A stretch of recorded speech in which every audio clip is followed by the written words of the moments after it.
Welcome back everyone to GOODS2LOAD channel, and today our guest of honor is Geoff Oswald, founder of Avgo Logistic, a brilliant company partnered with GOODS2LOAD, and we can't wait to deep dive down with the story of Avgo in all the details of how everything started from the early beginning, your story. Please, this is freestyle, we're going to chit chat about everything. Okay. We just want to know about you. So if you can give us a little intro, start about what you did at the beginning, we would love, and feel free to say anything. Yeah, great. So Avgo has now been running since 2006. So I originally created it based upon an idea of a gap that I discovered. Having worked, I worked for more than a decade at DHL Express. So I started with them after leaving school in South Africa back in, well, quite a while ago. I moved back to the UK with my family and took some casual work after school at 18. So didn't go to university. So I'm very much an entrepreneur from the street. You learn everything. I learned everything the hard way through hard work. Love it. I've never in my career had the experience necessary in a role. I've been given many opportunities to learn in the role, and so I'm a firm believer, and I believe that through the staff that I employ today. If the attitude is good and right, I prefer to give people a chance because people can learn. But if they've got the right attitude, you can basically approach anything.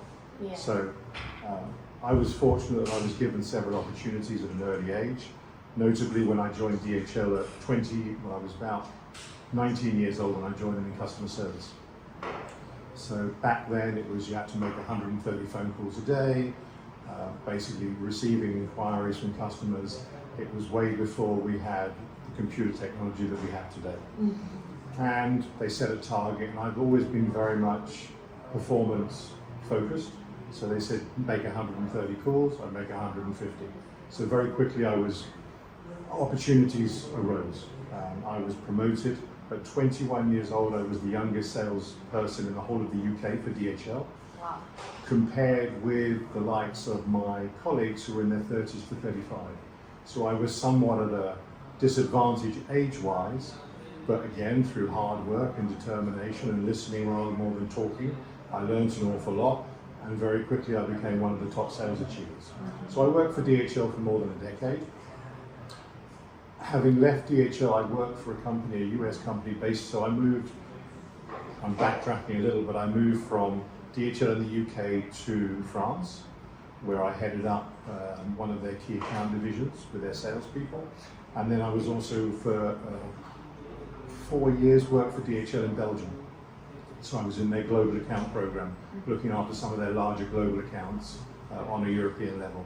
And so with all that experience, I moved from there to a US company and helped them develop the hand carry or the onboard courier solution. Mm-hmm. So I went from the express industry where it was using DHL's network from A to B to providing more tailor-made solutions. So a customer would call and say, I have this and I need it here ASAP. It was where DHL wasn't even quick enough. Mm-hmm. So we found ourselves providing these door-to-door solutions with people jumping on planes and flying here, there, wherever with everything, all sorts of weird and wonderful things. And it was really after experiencing that for several years, combined with my experience with DHL, I realized that there is a niche in the market for customers that need things that the network of DHL doesn't cater for. They're not quite prepared to pay for the high-end, very mission-critical solution.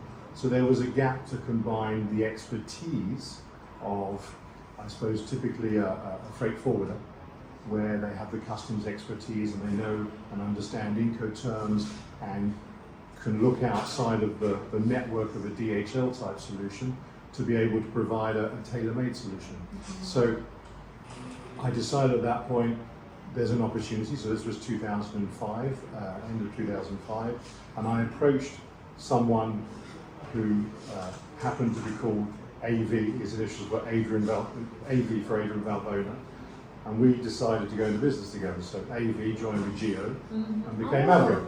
fantastic. We didn't search very far. Well, I look back, I suppose we take our references from our own personal experiences. Yeah. I worked for DHL. That was Dulce, Hillbloom and Lynn. Of course. Yes. Right? Many of the large organizations form from the original founders' initials or names. So that was really where the name came from. And so I suggested to Adrian, we should go into business. There's an opportunity. And within the space of about a year and a half, we were approached by DHL through my contacts and my time at DHL here in the UAE to come and help them here. And so at that point, I think as we spoke about before, I came over and I was overwrought with the opulence of the UAE back then. And I realized there were massive opportunities for the freight forwarding industry and what we were doing with the industries that we're working with. And so I picked up the phone and I said to my business partner, Adrian, I really think we should come and we should set up here. And a few months later, we were here. So it was a moment that you were not living in the UAE, you had this experience, and then you were super interested about the environment and the ecosystem, and you saw that you could be a great fit here. There was a fantastic opportunity. There was, in the aviation industry that we were working principally in, there was a fantastic opportunity. Etihad Airways was just starting to be created. So you had Emirates, but Etihad didn't exist. The European aviation market was somewhat, I would say, stagnant, whereas in this region there was massive growth opportunity. Airlines don't just start up from nothing. There's not a requirement, right? And there was money, there was investment, there was capital to be spent, and I saw it as a golden opportunity, and here I am 20 years later still here. Yeah, that's pretty awesome. Such a wonderful story. And I can see that somehow the relationship that you had from the customer care service was putting you in a position to understand the real needs of anything related to being a new emerging business, trying to expand abroad. So you had like a double face of the coin at the same time, and then you ended up being one that was experiencing his own company. Yes. Abroad, trying to expand and establish your own brand identity, and that's actually amazing. It's not always easy, it's not straightforward. Yeah. There's a lot to learn, and yes, I didn't get everything right. Exactly, I want to know like, how was like, okay, so you fell in love with the UAE, and you just decided to move here, so how was it, like, how was the beginning? We were fortunate because we had the support of DHL as a customer. So that was, if you like, our springboard. And so we started our services partnering with DHL. We had a strategic partnership. And to have a strategic partnership with the #1 company in the industry helps. Yeah. It creates opportunities.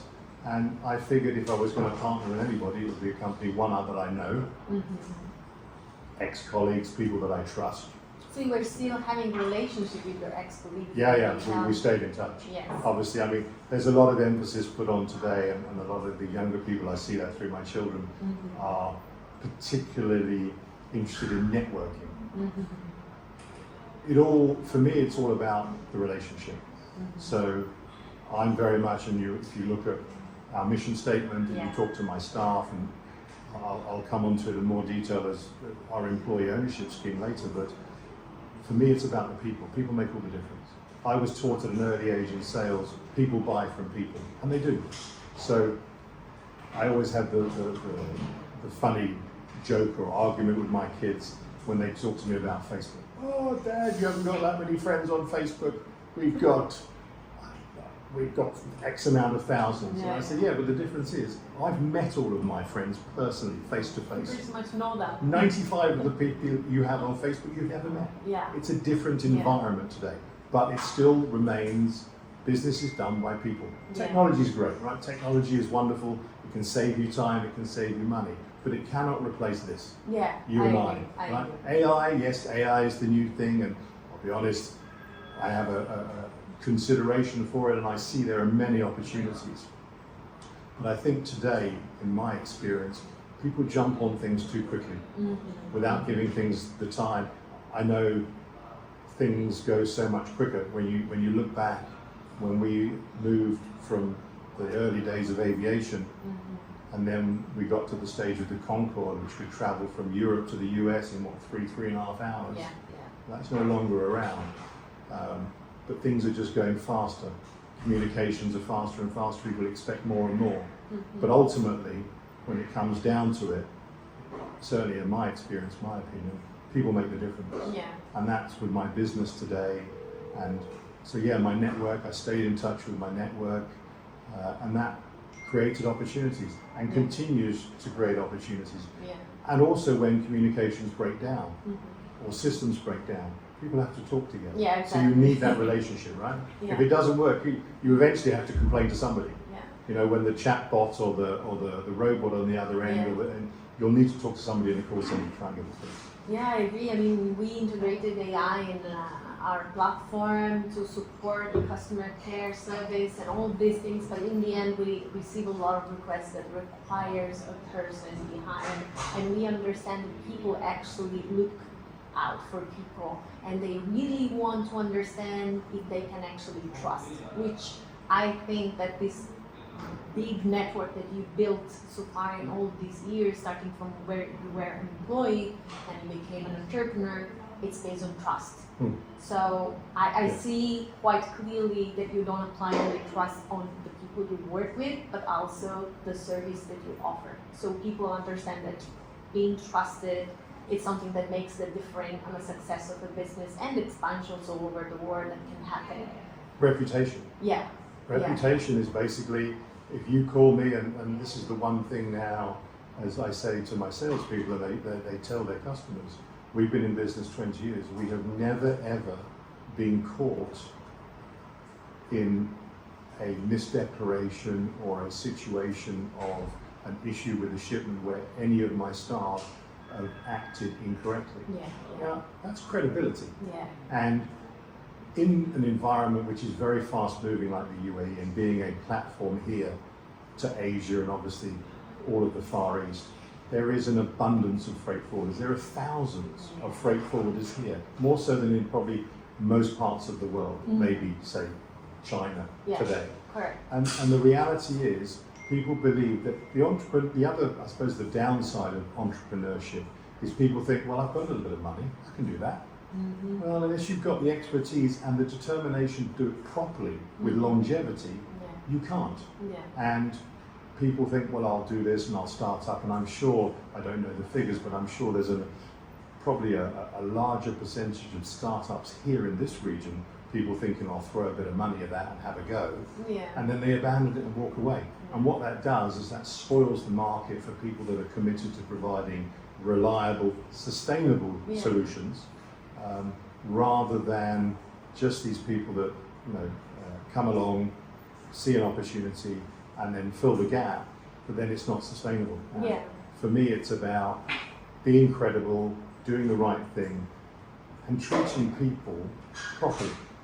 So I will enter in, and I often say this to the guys when they come to me with issues with customers. Okay, let's fix the solution because not everything goes according to plan in transport. There are strikes, there are delays, there's customs issues, whatever. But it's the way you deal with it and the way you deal with the solutions that you provide to the customers that make the difference. And that's, for me, that's what is our reputation. That's credibility. So satisfy the customer, achieve what they're expecting, and get it done. And the difference is between, say, us and another company. If an issue arises and there's nothing we can do there and then, we will look and we will search and we will ultimately find a solution. Whereas some companies, and I had the case just very recently with someone who called us, was referred to us and said, well, I've been dealing with this company, they can't help me any further. They must, no, anyway, we found them a solution. If you want to, you can. When I was mentioning about the American company and the hand carriers, one of the things that happens very often, we get phone calls in the middle of the night. Oh, I need this mega urgent, I've got to have it there. $10,000. Oh, it's not that urgent. So it's not really mega urgent, it's just like kind of important. Exactly. Right, so let's put a value on things. And it's a question of value. If you value the customer and the relationship and you want to, within reason, find them a solution, you can. But far too many people start off trying to provide solutions to people with limited knowledge, and that's where it spoils it for everybody else, and it damages the supply chain. Yeah, because completely. people have to deal with the consequences of non-delivery or delays that haven't been factored in, or just the lack of information. One of the things we work very hard on is proactivity. So one thing I realized when we created the business was, I can go online and search. Yes, the customers don't always want to do that. When somebody wants to place an order, they say, right, I want to buy that, and here's my purchase order, and they say to us, manage it. We manage the whole thing. We'll manage it from the supplier's factory, we'll bring it, we'll update them, shipment's been collected, it's on its way, it's here, it's customs cleared, it's out for delivery. To them or to a third party. It's easy. They don't have to worry. They get their shipment, then they get their invoice, and end of transaction, and they move on. Which is actually the dream of the entrepreneur, you know, like you have such an hectic life and you are really seeking to find someone that can let you sleep, because this is the things that you lack the most.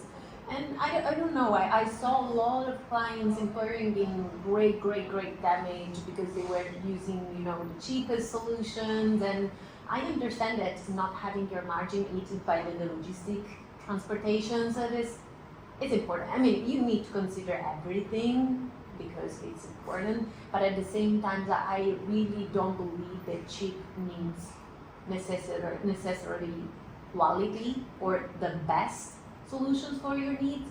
Sometimes the final clients might need the product now, so you must have someone that acts now and properly, facing challenges and then abandon, I don't know, a container in a duty clearance. That's a mess, a huge mess. I'm sure you receive some of these cases as well. Yeah, it happens. It can happen.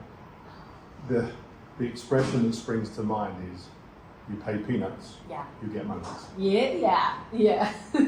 And it's usually the three which are hear no, speak no, and say no even, right? So you do get what you pay for in life. It's as simple as that. Yes, there are those that will abuse you if you pay too much.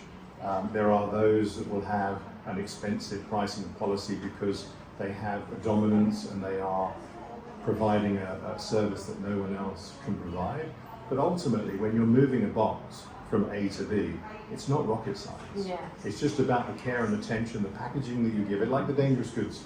We're shipping a lot of dangerous goods, that's the core of our business.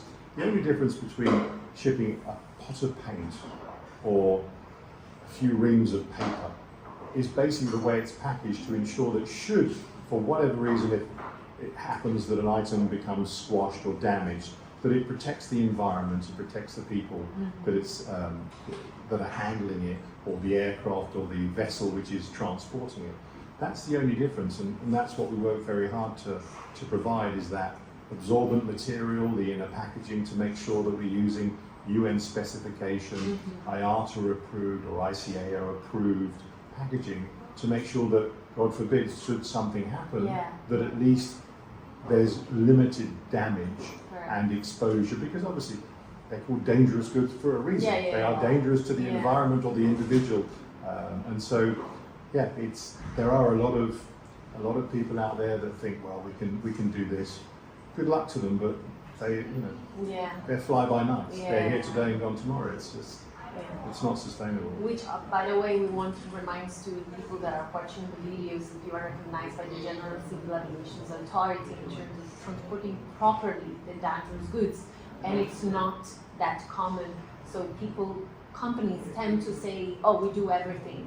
So general solutions can include a very wide range of products that can be transported, but at the same time, when you're looking for someone that is really an expert and can take care, as you said, from point A to point B completely, let you sleep and live your life decently, then it means that they must actually talk to you, because this is actually the final solutions. Talk to an expert, talk to someone that spent time and a lifetime to take care of maximizing their knowledge on that matter in specific. I really wanted to understand from your side, is something that you started with, like the dangerous good, was something since the early beginning, or you just cruise in that direction because you saw a lot of requests? It basically stems from DHL's requirement. They said, we'd like to sell a dangerous goods solutions in the UAE. We provide door-to-door services, we're the market leader. We have so many customers that come to us and say, can you do this? And we say no. And they said, well, if we partner with you, we can outsource it to you, you provide that as a wholesale service, and we basically sell that on to our customers. So that's how it all started. Then very quickly they said, oh, we've got some issues in our facility for civil aviation, because everybody that has dangerous goods through their entity has to be registered with the civil aviation. So the requirement is, it's a standard requirement, you must have 2 trained and qualified dangerous goods staff members. That's the minimum, as well as having a facility which meets all the standards and the norms. We have currently 8 of our members of staff are trained. So we're 4 times as over the limit of the requirement as such, but that's because it's what we do, as you mentioned earlier. It's our bread and butter. It's the large part of what we do. So at that time, DHL said, well, we have this particular situation and we're facing not losing our license, but we want to make sure that everything goes well with the audit. Could you help us? And we said, yeah, we can help you. We'll come in, we'll have a look. And we went in and we audited their facility. And okay, yeah, this needs to change that. Would you actually work with us with the city? Yes, we would. And then they realised, well, there's these items which have been sitting here because obviously the volume that DHL handles, there are going to be shipments that will come through which are unfortunately misdeclared and they're considered dangerous goods and they can go no further. So they sat there. And when DHL's hub here for the Middle East is Dubai and the UAE, they sit here. And so they had an accumulation of dangerous goods, which in any shape or form is never a good thing in any one location together, right? So we said, yeah, we can help you, we'll look at that. So we helped them dispose of it all legally and effectively through the different means here in the UAE. And they were like, wow, this is fantastic. So we then put someone inside DHL's facility to stop it happening again. So for the last 19 years, I've had a member of my staff that sits inside a DHL facility controlling the dangerous goods that transit their facilities. So the number 1 courier company relies upon us since day 1 at our inception to support them to make sure that they are respecting all of the norms, and we work with them with the civil aviation and the audits every 2 years and the relicensing. The reality was, in that relationship with DHL, it started well, as all relationships do, the honeymoon period, and then we got to know each other a little better, and they got to know, and this is one of the drawbacks, what I was saying about the importance of working with like-minded or similar-sized organizations. Because when you're working, it was almost James and the Giant. You've got the biggest courier company in the world, number 1 in their market with 60% market share, dealing with not a startup, but a smaller organization. And as a consequence, they saw what we did. And in the cycle of a corporate organization, and this is one of the reasons I became an entrepreneur, I suppose in reality, is because I am not what we call a corporate player. There's only so much I can take, and I'm not a yes man. And I find it very difficult, and I always have throughout my whole life, even at school, I can take guidance and advice, but direction I find a little more difficult to accept.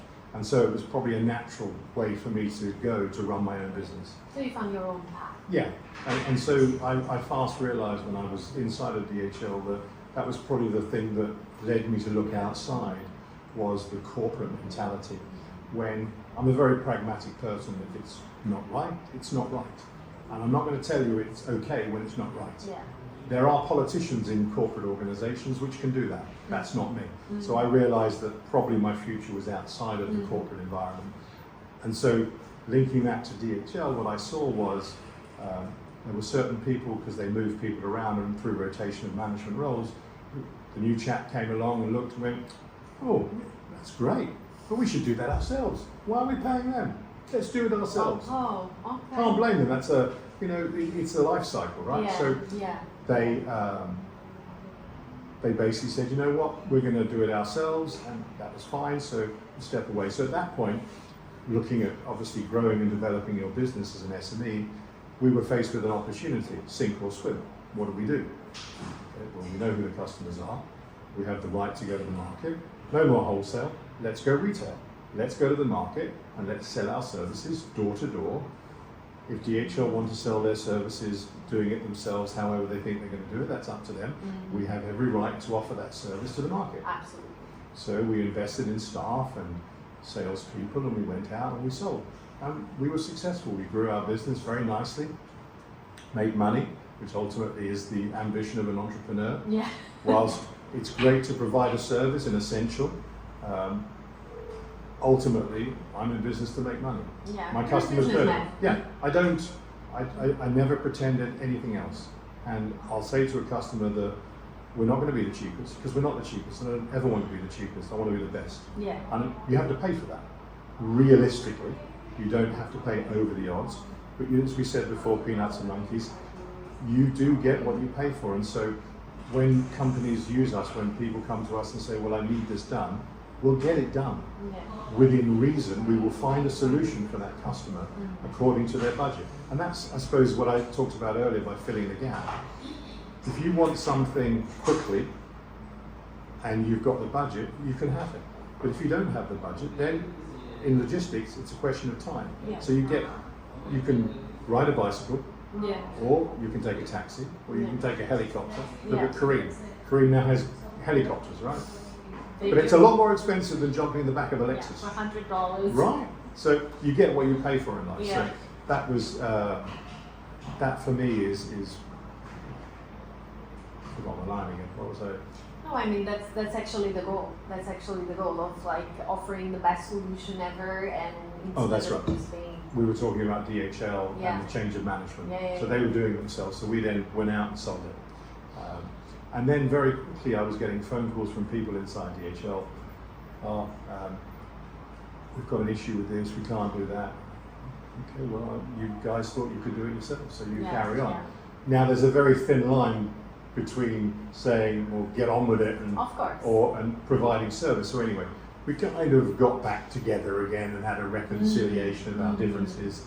And Lovers. so, yeah, although throughout that whole period, we were still providing on-site facilities for them inside of their hub. Yeah. So it was more from the commercial aspect that the sales team and direction thought they could sell it themselves.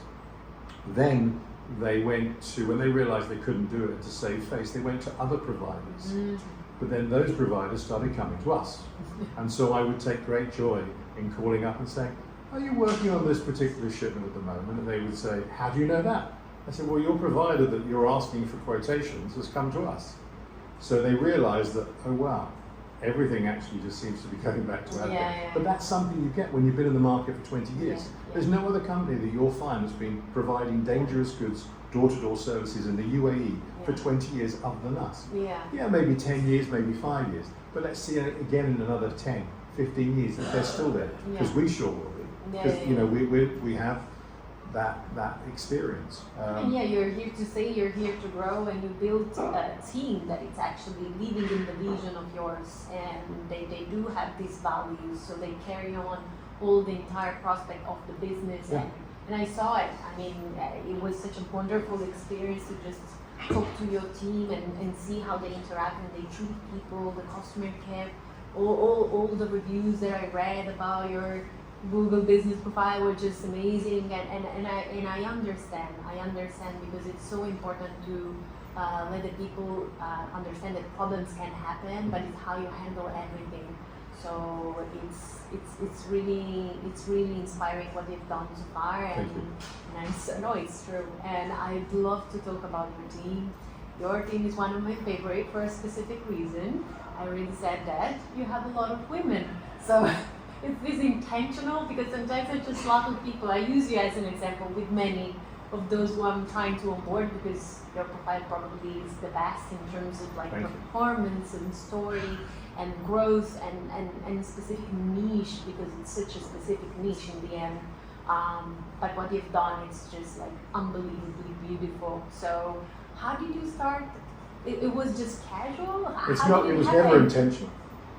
I've just employed the best people from the candidates that come across, the CVs that would come across the table. It's not been an intention of mine to employ any gender or any ethnicity.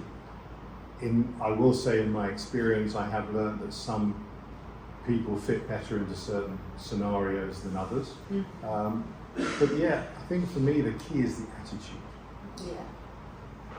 Maybe we have more ladies working in the business because they have, dare I say it, a better attitude than men? I don't know if I should say that publicly. Very precise. I don't know. I mean, No, they are more adaptable. I agree. But I think for all of my staff, I put it down to their attitude. Yeah. Because for me, as long as I said earlier, as long as you have the right attitude, you can pretty much learn anything. Yeah. Because we're taught, right? When children are born, we're sponges. You can take in, yes, we all have varying levels, and that's something we come across. That's one of the things I learned quite quickly here in the UAE. A lot of people are under the misconception because of language difficulties that people are not as smart as other people. The language barrier is the thing that doesn't allow us to fully understand someone's intellect. And that's something which is a little difficult when you first get here. Once you get past that and you can see through a certain language the individual, then you very quickly realize that, oh no, they are a lot more intelligent than some people might give them credit for. But no, there's no intention to employ one gender more than another. I've just taken the best candidates. We take people quite young because I believe... What would be the range in your opinion? We've had people that have arrived here from 21. I mean, my office manager who works for me has worked for me for almost 8 years. He's only 29. Oh, wow, wow. So I am not hung up on, oh, you're too young to have that role, or you're the wrong gender, or you're the wrong ethnicity. I don't care. As long as you can do the job, I'll give the opportunity. And one of the things we've done is we've moved a lot of people around, trying to see where they fit best. Yes, so we have an annual appraisal system. So all the employees are appraised on their performance by their line supervisor or myself at the end of every year, and we assess, okay, so you've done this, that's great, because that's one of the advantages, and I will, even though I was criticizing in some ways corporate lifestyle, one of the good things that I learned about working in a corporate environment is succession planning. Yeah. And so when I was at DHL, they worked with Bain, and there was a number of studies undertaken, and you come into a role, and you're at, say, 80% of that role, and then you learn and you grow, and you get to 100%, and 120%, and then the organization, if you've been trained properly and you are sufficiently of an intellectual level, should give you the opportunity to try something else, either a sideways move or an upward move. And that was something I always realized, and that's, as I say, many people in DHL gave me opportunities because I worked very hard, and that hard work, people realize, okay, maybe he can do this, and guess what? If you give someone an opportunity and you teach them, they can do most things. And so I firmly believe that. And so what we do in our annual appraisals is we'll look and we'll say, okay, so my drivers, for example, who are collecting and delivering and repacking the shipments, one of them in the assessment one year said, I'm interested maybe in sales. So okay, when the opportunity arose, we put him in sales on a 2-month trial. Wonderful. He's gone, that individual from sales now, he's gone to the customer service team. You've got to know your staff. You've got to, because as their employer, I have a responsibility to them. You're very present. You need to be. Yeah. You can't just say, point someone in a direction and say, do that. Because people deviate, people have their own agenda, they have different interpretations or understandings, so everyone needs direction, we all do. Correct. And that's one of the biggest challenges I have as an entrepreneur, because I'm responsible for the direction of the ship, Avgo. But there's no one helping me. So I have to go by a number of indicators in the market and look at what's going on, but I rely upon, I suppose the biggest thing I rely upon is doing things properly, as we talked about. So part of our mission statement, as my guys know, treat people the way you want them to treat you. That is a key driver in the way we behave. So if you, as they, people say karma, whatever you want to call it, right, what goes around comes around, be careful, what is it they say? Be careful on the way up who you step on, because they'll be waiting with a knife on the way back down. And it's true, we're all human beings, and if you treat people properly, you can hope for the best from those people in return. You won't always get it, but most of the time it kind of works out, because that's the law of averages.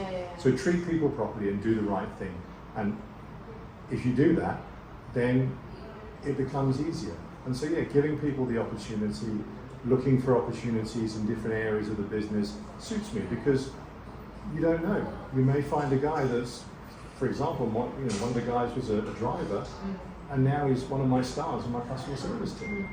It's just, you've got to give them the opportunity, and you don't know that. And so that, by the annual appraisal system, we look at performance, we can correct anything which is not as it should be, we focus on things which are great, best demonstrated practices, and that way we look at the succession of that person to say, okay, so you're here now, what do you want? And we ask the question every year, what do you want? It's one of the interview questions, obviously, we ask classically, where do you see yourself in 3 years, 5 years? But those, if someone hasn't thought about that, you as an employer, because we spend so much time here together, have a responsibility to ensure, also for the longevity of the business. If I'm providing that person with employee satisfaction, like we talk about client satisfaction, if you are ticking a number of those key boxes, they'll stay with you.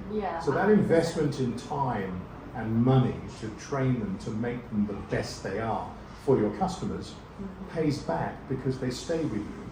And they continue to provide that service. And they get the satisfaction of realizing that, wow, the boss of the company actually do care. Because we do. I do. Growing in a healthy ecosystem, which is actually not that common. We have very low staff turnover, which I accredit to the fact that we call ourselves a family. We do. The guys, they have a WhatsApp chat. It's called the Avgodians, and they share. Oh, it's they like share a some. superhero. It's just their group chat, and they share all. I'm not in it. Oh, okay. Clear. But there's great teamwork between them, and they are very close knit. I see some of their socials where they're out at the weekend together doing this and doing that. So it's important.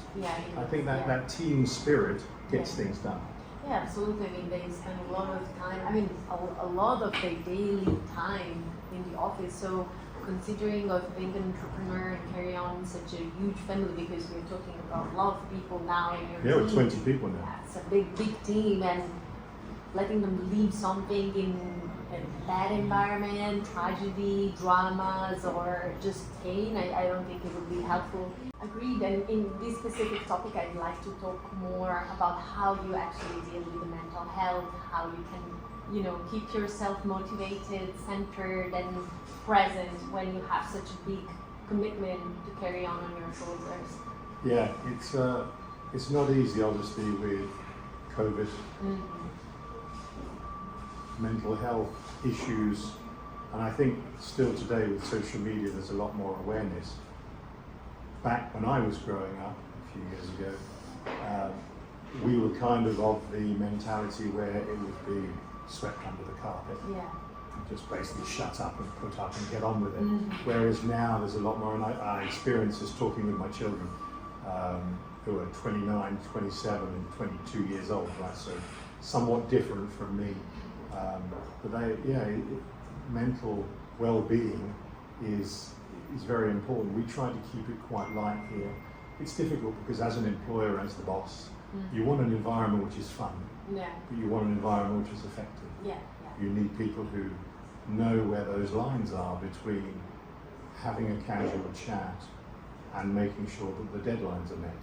Because we are in a time-critical environment here. So we all have deadlines.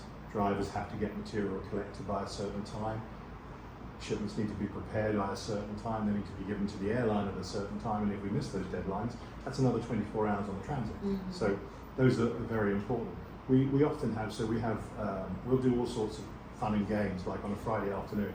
So one of our guys, Karen, she'll organise, we haven't done it for some time, but what we try to do is we do puzzles together, we have games. We've had some of the videos I can show, some crazy stuff. Trying to blow a piece of paper lying on your back and just or blindly describing to someone with a blindfold an image and they draw it. And there's the two teams competing. So it's great because it's a sense of competition, but it's casual, it's a bit of fun, and it's amazing. We had one where we gave each of them a topic and said, right, you've got 2 minutes, present this. You've got 30 seconds to present. Right? So as a commercial person, it's something you learn to do when you're young as a salesperson, but for everybody else, it's not something which is second nature. So it's great to see how people react, and you can really, it breaks down the barriers, and you see how they interact, and you see the behaviour. We have nights out, we'll go out, do bowling nights, and just, I suppose you call it team building, but it's just a chance to let off a bit of steam, and they see a different side of me as well. Exactly. Because I am rather an exacting, I'm sure if you were to chat with my staff, they would tell you he's like super determined. Very like determined. head That down. was actually the very first impression I had of you. It was just that, like, very, very clear. When you run your own business, there's no one here. There's no one here helping me, right? Except all these guys. But if I choose a direction and it's wrong, there's only me that's to blame. And then I've put all their welfare at risk. So I have to be very measured in what we do. But the environment is really important. So the guys, I believe this the facility we're in now, we've been in for a few months, we were segmented, we were in 3 different facilities. I wanted to have everyone together. Now that's cost me a bit of money rather than having those 3 segmented facilities, but I believe it's worth it because the cohesion and the teamwork, everyone's together. Now operations are in the warehouse downstairs, they need something, they're up the stairs, the salespeople, their customer shipments come in, they can see them, they can actually touch their customers. For me, that's something that I learned very early is very, very important. So all the things we try and do is to make, let's be honest, we have to work. Right? The world is not devised that we can sit on the beach, drink pina coladas and do what we like. Maybe one day when we're a little bit older. So we have to work. So as an employer, as a boss, I want people to enjoy the fact that they come in here and they give the maximum and that they feel safe, that they feel respected by me firstly, by their colleagues, by the customers. And I've had incidents, we've had heated incidents where one person would, in a time-sensitive environment, tempers get a little bit frayed, and I sometimes intervene and remind people that, like we say, treat people the way you expect to be treated. It works here. Customers, and we have sometimes customers who are frustrated and they get a little bit hot under the collar, and I'll intervene if needs be, but these guys deal with it because they're more than capable of standing their own ground because they know what they're doing. They're trained, they're qualified, they're experienced, and they're not intimidated by someone who maybe is under the pressure of getting something there on time. So I think, the being aware of the well-being of your staff is essential. And I wouldn't, so that they see this with me, so when we've moved and when we have customer shipments come in, I will literally roll up my sleeves and go down and get into it, get dirty. So you are the one that actually just participated. Absolutely. My guys found it quite funny. We moved into a new warehouse probably about 18 months ago. We had a new customer bringing all their stock. I was at the facility with them at 6 a.m. when we were loading the vehicles, and I was still there at 6 o'clock at night, ordering pizzas and chilling with the guys at the end of the day when we got the job done, because we got the job done. So I do firmly believe we say, lead by example. There's no other way. You cannot expect people to do things if you don't show them and do them yourself. And I suppose, they probably see that. I suppose I'd be interested to find out what they say about me, but I just follow my gut. As I say, I didn't go to university. I don't have the theory. I have street smarts, I suppose. I've learned through hardship in some areas how to do things the right way, how to avoid doing things the wrong way. But they say you make more right decisions than wrong, then you'll get ahead. But I think for me it's about treating people with respect, making sure that they feel good about themselves and that the environment is a good environment so that you like to come to work. Because we do, as you say, we spend so many hours here. Which actually you perform even better, I assume. I like to think so, So It was such a wonderful talk.